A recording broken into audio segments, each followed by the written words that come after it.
Salom. Sizlar bilan 10 yil oldin sodir bo'lgan voqeani o'ylashkim keldi. O'sha paytlar qishloqda yashardik. Katta fermamiz bor edi. U yerda turli hayvonlarni boqardik. Itlar, mushuklar, otlar va yana qo'ylar ham bor edi. 16 yoki 17 yosh atrofida edim. Qish mavsumi edi. Uxlashdan oldin fermadagi jonivorlarni ovqatlantirmoqchi edim. Yoshligimdan shunday joyda o'sib katta bo'lganim sababli kechki payt bo'lsa ham unchalik qo'rqmasdim. Lekin yo'qmasdi. Birga kuchuklarni ham olib yurardim. Xavfsizlik uchun. Eng katta kuchugim doim yonimdan chiqmasdi.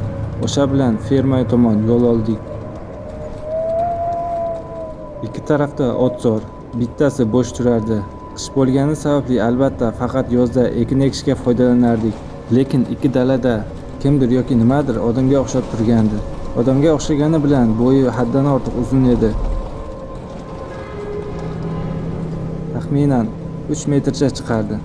O'sha yerda turib qoldim. Nima ekanligini tushuna olmayotgandim.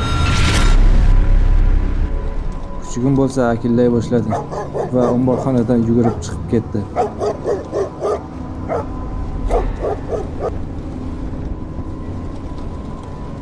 Kechki payt qorong'u bo'lgani sababli kuchugim ko'zga ko'rinmay qoldi.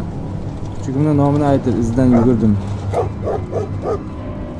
Tashqariga chiqib qaraganimda esa boyaga uzun bo'yli jonzot ko'zdan g'oyib bo'lgandi.